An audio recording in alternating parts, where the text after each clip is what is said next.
오늘부터 나훔서 말씀을 전하겠습니다. 나훔서는 미가 대언서, 그 다음 연이어서 나오는 말씀인데, 나훔서는 어떤 성격을 지니고 있을까? 니느웨에 대해 대언한 대언자 두 사람이 있습니다. 누구일까요? 요나, 그다음 나훔. 이제 외우기 쉽게 요나훔. 요나 다음에 나로 연결돼서 나홈이고 니은이 들어가니까 니느웨. 두 대언자 모두 니느웨에 대해 대언을 하는데 요나 대언자가 약 100에서 150년 전에 먼저 대언한 사람이고 그 후에 나홈이 대언을 하는데 약간 성격이 다릅니다. 요나 같은 경우는 직접 니느웨에 가가지고 니느웨 사람들에게 멸망, 심판이 남지 않았다. 회개하지 아니하면 하나님께서 심판하신다. 심판의 메시지를 전한 사람이고, 여기 나홈은 니느웨 성읍에 대해 가서 전한 것이 아니라 남아있는 유다 백성들에게 니느웨의 멸망에 대해 대언하는 말씀입니다. 위로가 되는 말씀이죠. 특히 이 나홈서에는 유다의 죄를 지목하지 않습니다. 니느웨에 대해 멸망을 말을 할 뿐이지 유다의 잘잘못을 가리질 않습니다. 배경을 아신다 하면 이 나홈 대언서가 어떤 말씀을 주셨는가 쉽게 이해하실 수가 있습니다.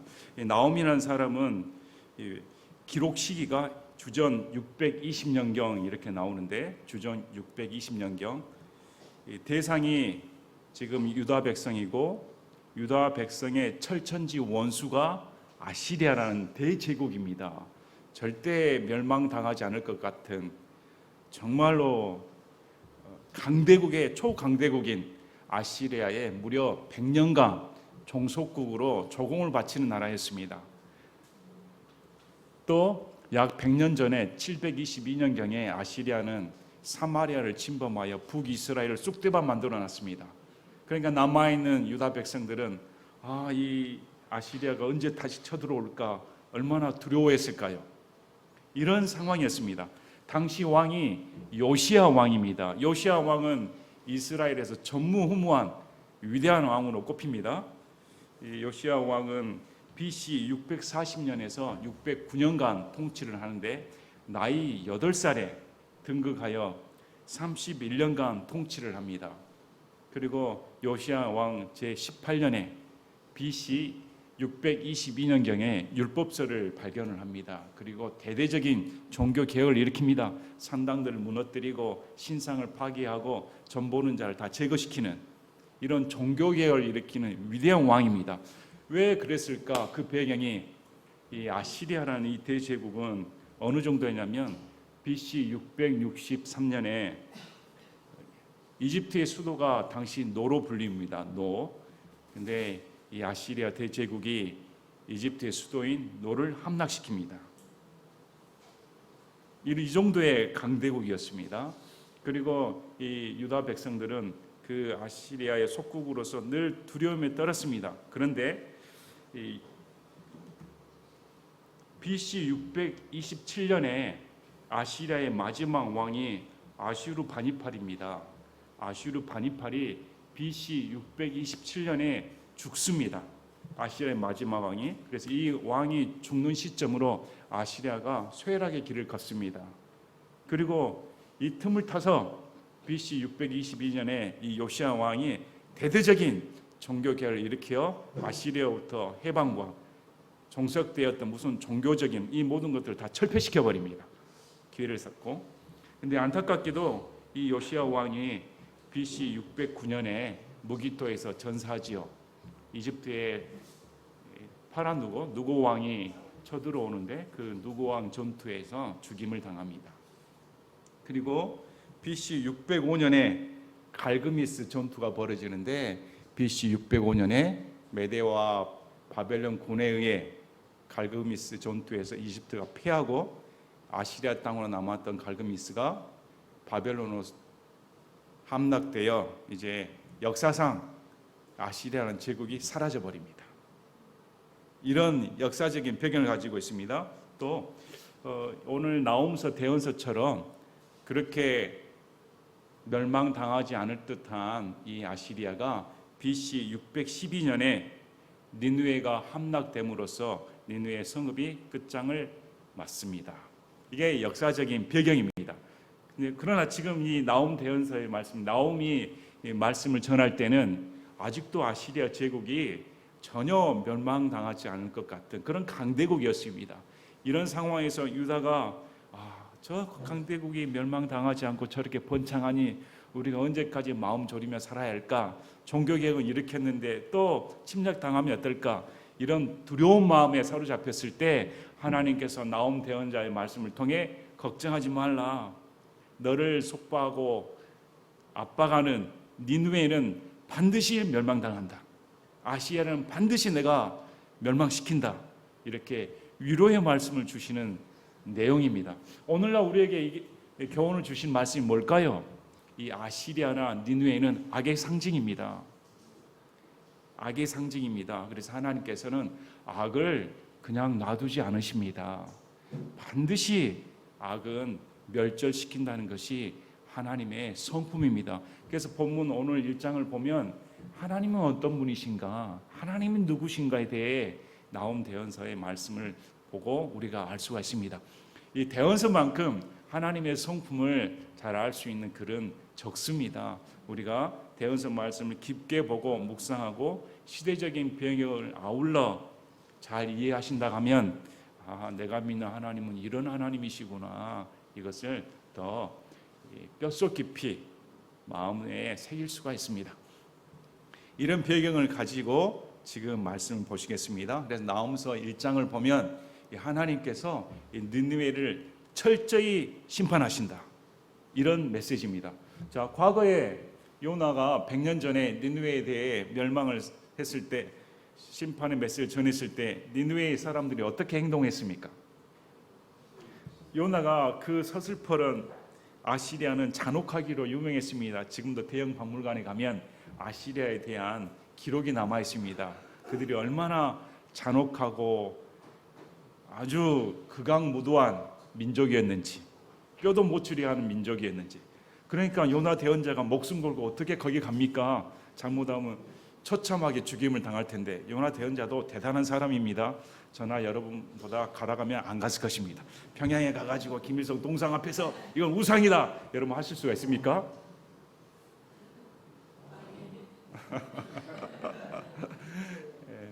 못 가지요. 그러니까 요나 대언자도 가기 싫어한 겁니다. 그러나 하나님의 말씀에 순종해서 가서 전했을 때 요나 대언자가 기대하지 않은 뜻밖의 반응이 일어난 것이었습니다. 우리 요나서 말씀을 보면 요나서 3장 5절 6절 보면 요나의 심판의 메시지를 듣고 이 니느웨 백성들이 회개를 해버립니다. 이에 니느웨 백성이 하나님을 믿고 하나님을 믿었습니다. 금식을 선포하며 그들 가운데 가장 큰 자부터 가장 작은 자까지 굵은 배의 옷을 입었고, 말이 니느웨 왕에게 다다르매 그가 자기 왕자에서 일어나, 이 심판의 메시지가 왕한테 들리니까 세상 무서울 것 없는 이 아시리아 대제국의 왕이 하나님을 믿고 그 심판의 메시지를 받아들이고 회개했다는 것입니다. 자기 몸에서 옷을 벗어 내려놓고는 굵은 배 옷으로 몸을 덮고 재 속에 앉았더라. 뜻밖의 일입니다. 그 교만해도 누가 뭐라 하지 않을 텐데, 겸손하게 요나의 메시지에 순종하고 하나님을 믿고 제가 잘못했습니다, 우리가 죄를 저질렀습니다, 이렇게 회개했습니다. 그리고 요나 3장 10절에 하나님께서 그들이 행한 일, 곧 그들이 자기들이 악한 길을 버리고 돌아선 것을 보시고, 자, 이게 회개입니다. 하나님께서는 고백을 받으시는 것이 아닙니다. 요즘 고백신앙, 예수님이 나의 주님입니다, 이것은 인정하지는 않습니다. 하나님께서 고백을 보신 것이 아니라 제에 앉은 것을 보시고 있는 게 아니라 뭘 감찰하고 계십니까? 행한 일, 곧 그들이 자기들의 악한 길을 버리고 돌아선 것을 보신 것입니다. 돌아서야 됩니다. 회개라는 것은 있는 자리에서 돌아서서 하나님 편에 있는 자리로 들어가야 되는 것입니다. 여전히 죄 가운데 있으면서 여전히 그런 회개는 하나님 눈에 통하지는 않습니다. 이 분명한 방향 전환을 보시고 친히 그들에게 행하리라고 전에 말씀하신 해악에 대해 하나님께서 뜻을 돌이키사 그것을 행하지 아니하시니라. 하나님께서 그들의 진정 어린 행동의 변화에 따른 회개를 보시고 심판을 행하지 않으십니다. 그러면 한 번 심판하지 않으셨으니까 영원히 심판하지 않습니까? 아닙니다. 이 사람들이 하나님의 심판을 못 면했다면 마음의 준비를 하고 이제 하나님 앞에 두렵고 떨림으로 잘 거룩하게 살아야겠다 이렇게 마음 먹었어야 할 텐데 이 느느웨 백성들은 다시 타락했습니다. 이제 다시 돌이킬 수 없을 정도로 하나님 앞에 악을 행하는 그런 민족으로 전락해 버렸습니다. 그래서 돌이킬 수 없는 지경에까지 빠지니까 나움 대언자를 통해 니느웨는 멸망당할 수밖에 없다. 이렇게 오늘 말씀을 하시는 것입니다. 자, 1장 1절 보시기 바랍니다. 니느웨에 대한 엄중한 부담 곧 엘고스 사람 나움의 환상 계시에 관한 책이라. 대상이 니느웨에 대해 엄중하다. 굉장히 부담을 느끼는 말입니다. 전혀 멸망당할 것 같지 않은 그 찬란한 도시 니느웨가 멸망당한다. 이걸 엘고스 사람 나움인데 엘고스가 어디 지역인지는 알려지지 않았습니다. 어느 지역인지는 모르는데 그 지역 사람의 나움의 환상 계시다. 이 나움이라는 뜻은 알려진 것처럼 위로라는 뜻입니다. 위로, 대언자의 이름처럼 이스라엘에게 남아있는 남유다 사람에게 하나님께서 위로를 주시는 말씀입니다. 나움을 통해 이런 또 다른 대언서와 다르게 다른 대언서는 주의 말씀이라 이렇게 나오죠. 대언자에 임한 하나님의 말씀이다 이렇게 나오는데 여기는 책이다 이렇게 나옵니다. 기록했다는 것이죠. 기록했다. 이런 차이점들이 있습니다. 자, 그러면 이 나움은 니느웨에 대해 딱 엄중한 부담을 가지고 책을 기록할 때 우리라면 뭘 먼저 기록하겠습니까? 그래, 니느웨가 이 아시리아의 성읍으로서 악의 상징으로서 우리 하나님의 선택받은 백성 이스라엘을 무려 100년간 착취하고 억압을 했으니 이 니느웨는 멸망당해야 마땅하다 이렇게 적을 텐데 이 나움은 그렇게 글을 시작하지 않습니다. 2절에 뜻밖의 말씀을 전합니다. 하나님께서는 질투하시며 주께서는 보복하시느니라. 여기 보면 2절부터 7절까지 하나님께서는 주께서는 이렇게 말씀을 하시면서 우리가 믿는 하나님 이스라엘의 하나님은 세 가지 속성을 갖는다고 말씀을 하십니다. 첫째 2절에 하나님께서는 질투하시며 주께서는 보복하신다. 그분은 질투하시고 보복하시는 분이시다. 두 번째 3절에 주께서는 분노하길 더디하시고 권능이 크시다. 그분의 속성이 분노하길 더디하시고 권능이 크시다. 그 7절에 주께서는 선하시고 고난의 날에 강한 요새시다. 주께서는 선하시다. 자, 보시기 바랍니다. 첫째, 하나님께서는 질투하시고 보복하신다. 둘째, 하나님께서는 분노하기를 더디하신다. 셋째, 하나님께서는 선하시다. 이렇게 지금 이 나움은 이스라엘 백성들에게 우리가 믿는 하나님은 어떤 분이신가 이렇게 가르쳐 줍니다. 왜 2절 말씀을 적었을까요? 질투하시고 보복하신다. 하나님께서 이스라엘 백성을 질투하신다는 것입니다. 우리 하나님은 질투하시는 하나님이십니다. 우리 출애굽기 말씀을 보면 우리 십계명에도 나옵니다. 하나님은 질투하는 하나님이시다. 우상 숭배를 허락하지 않으십니다. 또 출애굽기 34장 14절에 너는 다른 신에게 경배하지 말라. 이름이 질투하는 자인 주는 질투하는 하나님이라. 하나님 이름 자체, 여호와 하나님의 이름 자체가 질투하는 하나님이라는 뜻입니다.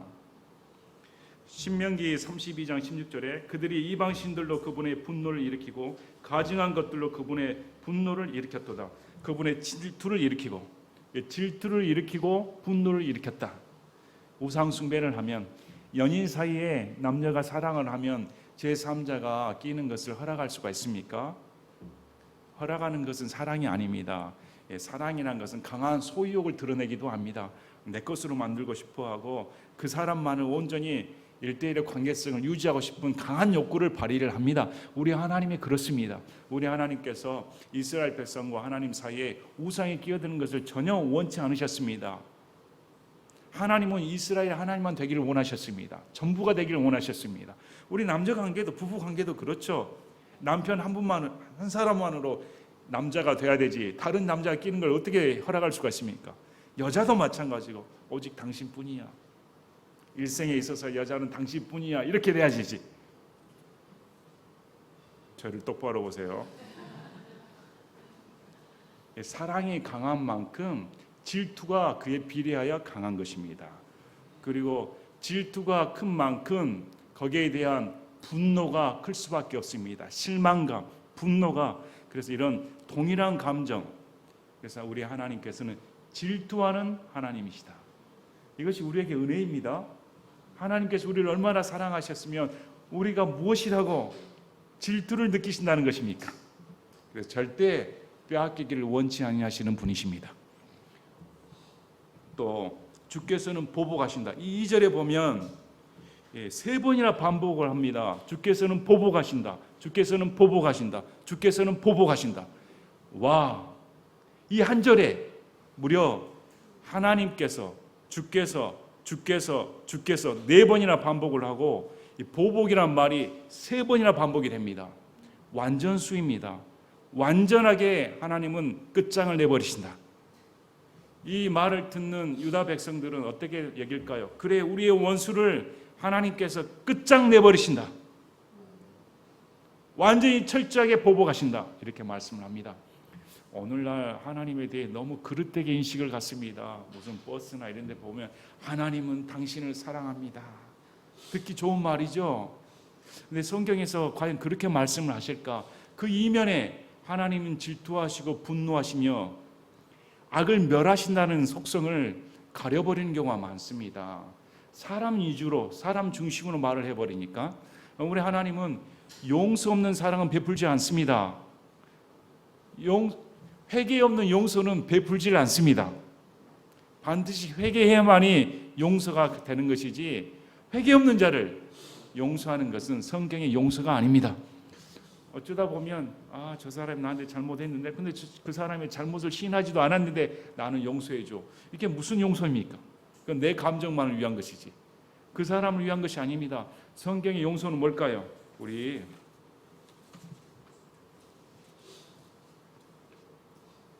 누가복음 17장 3절 4절 나와 있는데 누가복음 17장 3절 4절 너희는 스스로 주의하라. 만일 내 형제가 내게 범법하거든 그를 꾸짖고 그가 회개하거든 그를 용서하라.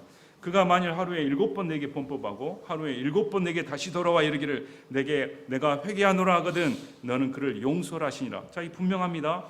그 사람이 나한테 잘못했으면 꾸짖으란 것입니다. 왜 너 나한테 그렇게 했어? 그건 잘못이야. 꾸짖고 내가 잘못했다. 당신한테 용서를 구합니다. 이렇게 회개하면 용서하는 것이지 전혀 나한테 와서 잘못을 빌지도 않고 용서도 구하지 않았는데 난 널 용서해. 이런 용서는 성경에 없습니다. 하나님께서 용서할 수 없는 사람은 한 사람입니다. 누구일까요? 예수 믿지 않는 사람, 회개하지 않는 사람. 회개하지 않고 예수 믿지 않는 사람은 하나님께서 용서해 주고 싶어도 용서해 줄 수가 없습니다. 그건 하나님 법에 어긋난 거니까. 반드시 자기 죄를 자복하고 내가 이런 자였습니다 하고 돌이켜 회개해야만이 하나님께서 용서해 주십니다. 그래서 하나님은 무서운 분이십니다. 정말 두려운 분이십니다. 그 무서움의 절정이 어디입니까? 십자가입니다. 얼마나 하나님께서 죄를 미워하시고 극도로 사악한 자를 멸하고 싶으셨으면 하나님 아들이신 본인과 하나하나 다름없는 예수 그리스도께서 직접 그 진노를 담당하시고 우리의 죄가 되고 우리의 저주가 되어 죄 자체가 되신 것입니다. 저주 자체가 되신 것입니다. 그리고 죽임을 당하셨을까? 그래서 하나님은 무서우신 분입니다. 보복하시는 분입니다. 이 보복한다는 말은 원수를 철저히 끝장낸다는 말입니다. 하나님 백성에 대적하는 자는 하나님께서 보복하십니다. 믿는 자들은 위로를 받으시길 바랍니다. 당시 상황에서 언제 저 아시리아가 멸망당할지 도저히 멸망당할 것 같이 여기질 않았습니다. 그런데 역사가 증명하듯이 아시리아는 역사 속에서 사라져버렸습니다. 오늘날도 마찬가지입니다. 공산주의 안 망할 것 같죠? 저 중국, 북한 안 망할 것 같죠? 저렇게 믿는 자들 핍박하고 이슬람 국가들 보면 믿는 자들 사형시키고 처형당하고 그런 하나님의 백성을 대적하는 자들이 지금도 버젓이 살고 오히려 더 잘 사는 듯 보입니다.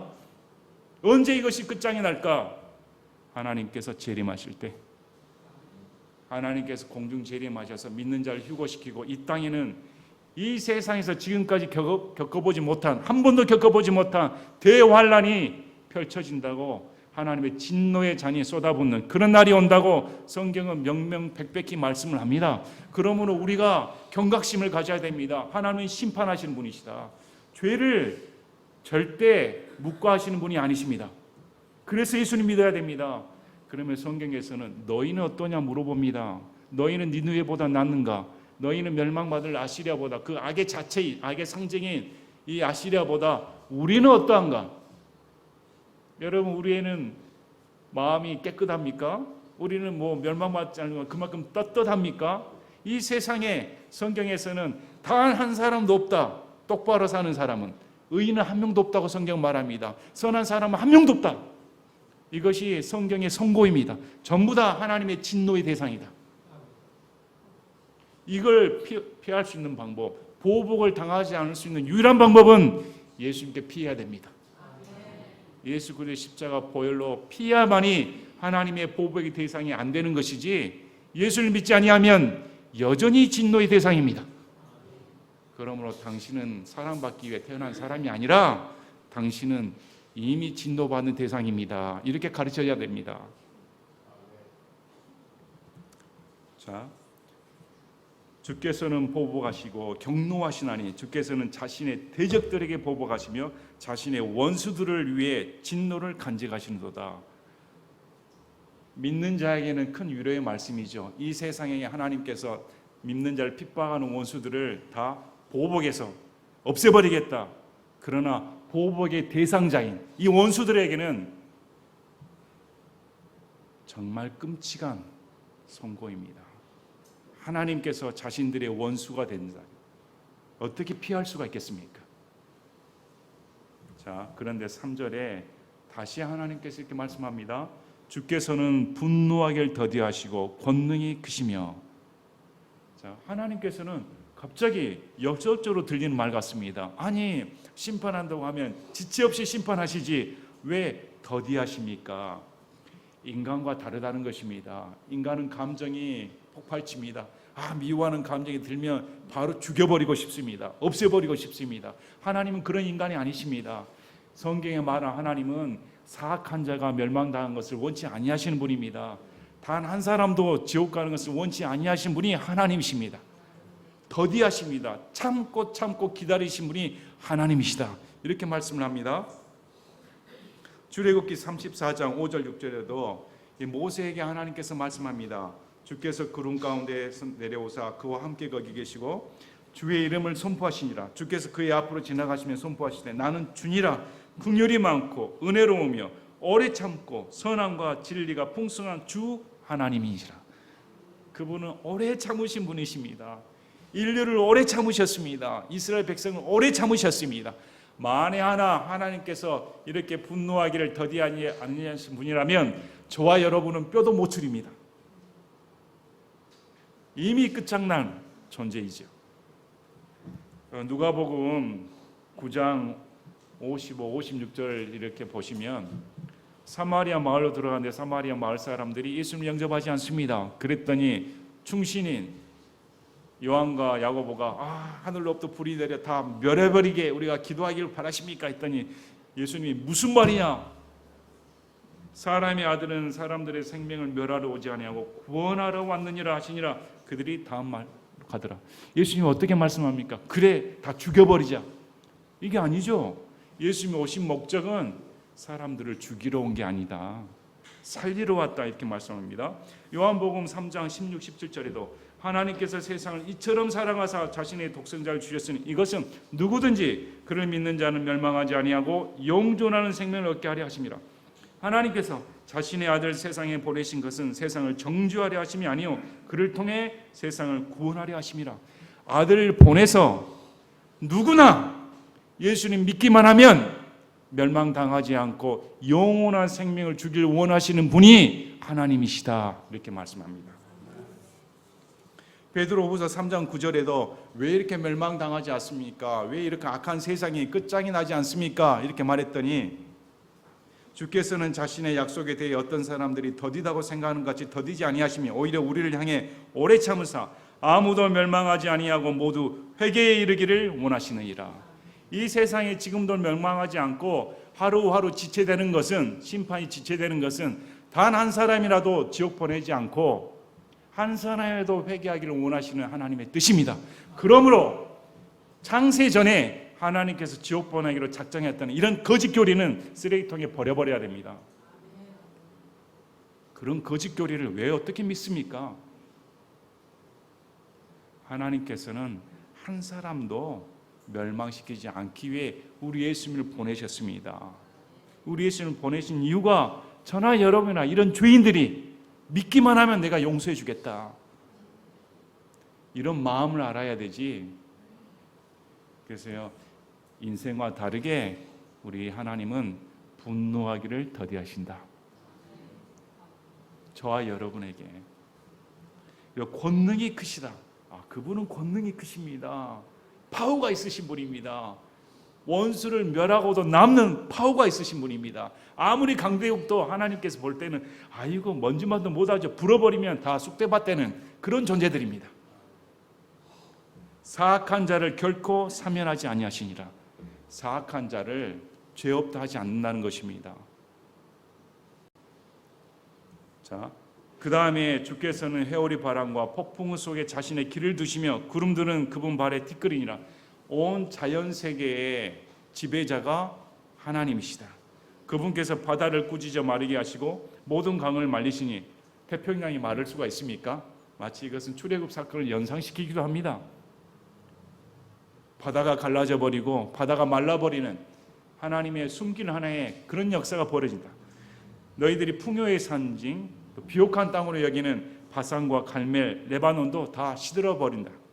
그분으로 말미암아 산들이 흔들리고 작은 산들이 녹으며 그분의 얼굴 앞에서 땅이 불타나니 참으로 세상과 그 안에 거하는 모든 것이 그라도다. 우리가 보는 것처럼 곳곳에 대지진이 발생하고 산불이 있으며 하와이나 캐나다에 산불이 있으며 최근에 9월 11일에 리비아에 태풍이 불어 대홍수가 나서 무려 1만여 명이 90분 만에 도시가 다 잠겨 죽어버리는 그런 일이 벌어집니다. 속수무책 아닙니까?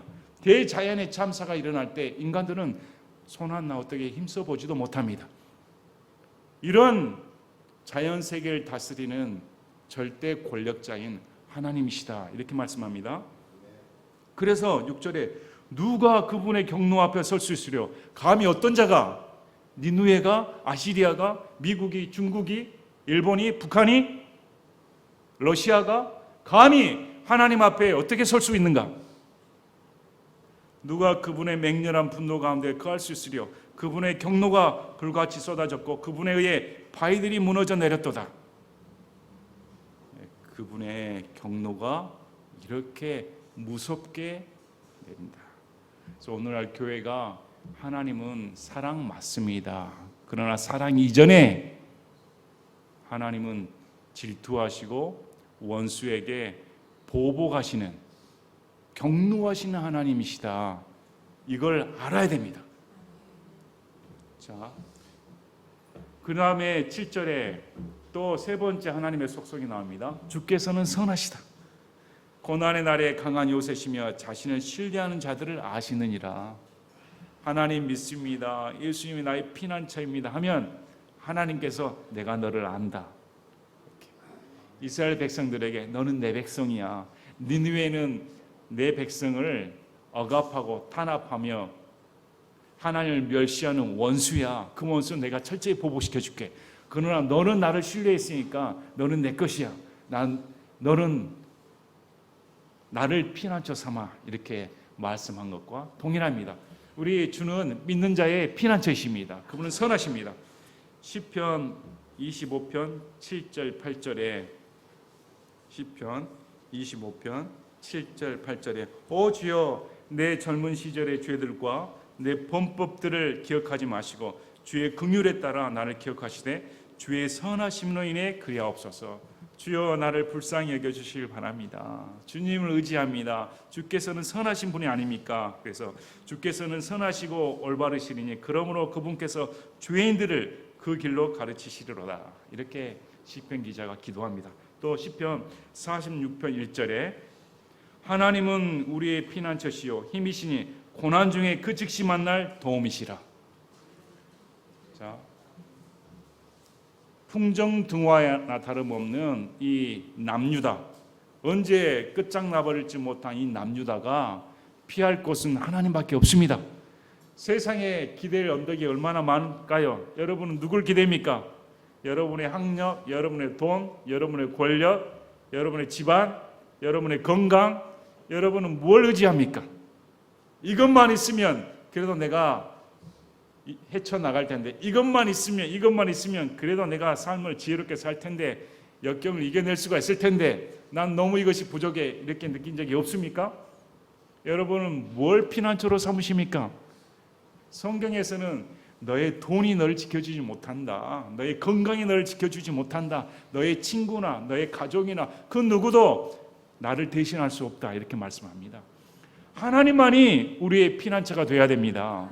그분은 선하십니다. 또 그분은 자신을 의지하는 자, 자신에게 나오는 자에게를 어떻게 말합니까? 내가 너를 안다. 안다는 말은 동침이라고 말을 했습니다. 완전히 떨어질 수가 없습니다. 하나님께서 넌 내 것이다, 이렇게 말씀한 것과 동일합니다. 얼마나 큰 위로의 말씀입니까? 자, 이렇게 지금 나움 대언자가 이스라엘 백성과 니느웨에 대해 교차적으로 말씀합니다. 그래서 성경학자들이 나움 대언서만큼 시적인, 이렇게 매력적인 시는 없다고 말을 합니다. 어떻게 나움은 이렇게 이런 시를 통해 사람들의 감정과 당시 상황과 이것을 이렇게 뛰어나게 표현할 수 있을까, 이렇게 격찬하기도 합니다. 자, 8절에 그러나 그분께서는 흘러넘치는 큰 물로 그곳의 초소를 철저히 끝내시고 자신의 원수들을 어둠으로 추격하시리라. 반면에 원수들 니느웨는 역사적으로 홍수를 당했다는 설도 있습니다. 또 어둠으로 추격하시리라, 지옥 보내겠다는 것입니다. 죽여버리겠다는 것입니다. 너희가 주를 대적하려고 무슨 일을 꾀하느냐? 그분께서 철저히 끝내시리니 고통이 두 번 다시 일어나지 아니하리라. 한 번에 끝장내겠다. 너희들이 아무리 머리 굴려가지고 이스라엘 대적하려고 하는데 너희는 한 번에 끝장난다. 그들이 가시나무들 같이 함께 엉켜있고 술주염이 같이 취해 있는 동안에 완전히 마른 지푸리 같이 소멸되리라. 마지막 추수 때 지푸리가, 시골에서 보면 건조된 지푸라기 불을 붙이면 활활 타버리죠. 너희는 그 꼴 난다. 주를 대적하여 악을 꾀하는 한 사람이 내게서 나오나니 곧 사악한 좋은 자라. 11절 말씀을 보면 이 한 사람에 대해 여러 가지 설이 있습니다. BC 701년에 사네립이 예루살렘을 침공하러 올라오는데 이 사네립이다 이렇게 말한 것도 있고, 또 당시 아까 말씀드린 BC 627년에 죽임을 당한 아시리아의 마지막 왕 아슈르 바니팔이라고 주장하기도 합니다. 이 사악한 좋은 자. 그러나 12절에 주께서 이같이 말씀하시나 그들이 비록 평안하고 또한 많을지라도 그가 그들 가운데로 지나갈 때 이같이 그들이 베어서 쓰러지리라. 내가 비록 너를 괴롭혔을지라도 다시는 너를 괴롭히지 아니하리니. 하나님께서 이스라엘 백성을 아시리아를 통해 괴롭혔는데 다시는 괴롭히지 않겠다. 그래서 이 아시리아를 칼로 베어 쓸어버리겠다, 이게 재차 말씀합니다. 이제 내가 네게서 그의 멍에를 꺾고 너를 결방한 것들을 산산히 부수리라. 아시리아의 속박으로부터 무려 100년간 지속됐던 아시리아 속박으로부터 벗어나게 해주겠다. 당시 상황이 요시야 왕의 종교 개혁을 일으켰던 거였습니다. 요시야 왕은 대단한 사람입니다. 자, 열왕기하 23장 21절 22절을 보면, 열왕기 왕하 23장 21, 22절 보면 이 요시야 왕이 8살 때 통치를 하는데 요시야 왕 제18년 BC 622년경에 율법서를 발견을 합니다. 그래서 율법서를 낭독을 하고 대대적인 종교 개혁을 일으키죠. 이 요시야 왕 때 처음 유월절을 지킵니다. 왕이 온 백성에 명령하여 이르되 이 언약책에 기록된 대로 주 너희 하나님께 유월절 지키라 했는데 이스라엘 재판한 재판관들의 시대 이후로 사사기 시대 이후로 이스라엘 왕들이나 유다 왕들의 모든 시대의 백성이 이렇게 유월절 지킨 적이 참으로 없었더라. 그러나 요시야 왕의 제18년에 예루살렘에서 그들이 주께 이 유월절을 지켰더라. 대단한 왕입니다. 그래서 열왕기와 항하 23장 25절에 이 요시야를 이렇게 평가합니다. 요시야와 같이 모세의 모든 율법대로 자기 마음을 다하고 혼을 다하고 힘을 다하여 주께 돌아서는 왕은 그 이전에도 없었고 그 이후에도 그와 같은 자가 일어나지 아니하였더라. 이런 종교 개혁이 활발하게 일어날 때 밖에 아시리아는 아직도 멀쩡한 나라였습니다. 그러할 때 이 나홈 대언서의 말을 들었을 때 얼마나 큰 용기를 얻었을까요? 저 아시리아 왕은 이제 아무것도 아니다. 눈에 까시랬던 그 아시리아 제국은 멸망당할 수밖에 없으므로 더 가열차게 종교개혁을 할 수 있었던 것입니다. 자, 그래서 14절을 보면 주가 너에 관하여 명령을 내렸으므로 다시는 내 이름이 씨처럼 뿌려지지 아니하리라. 내가 내 신들의 집에서 새긴 형상과 부어받은 형상을 끊고 내 무덤을 만들리니 이는 내가 비열하기 때문이라. 니느웨 너희들 비열해. 너희들에 있는 모든 우상 숭배 다 끊어버리고 그리고 너희들이 죽을 무덤을 만들어 줄게. 경멸하는 말이라고 합니다. 당시 네 무덤을 만들어 줄게. 이 말은 너 죽어도 싸. 아주 경멸하는 말입니다. 그래서 하나님께서 이 니느웨를 이렇게 완전히 끝장내버리겠다. 그래서 유다의 백성들에게 안심해. 원수 갚는 것은 하나님께 있다. 원수 갚는 것은 하나님께 속한 것입니다. 내가 대신 원수 갚아줄 테니까 안심해. 그러므로 여러분의 원수들을 그냥 바라만 보시길 바랍니다. 여러분 속상할 때 많죠? 여러분 얼마나 마음 상할 때가 많습니까? 그러할 때 원수 갚는 것은 하나님께 속해 있다. 우리 로마서에도 나옵니다.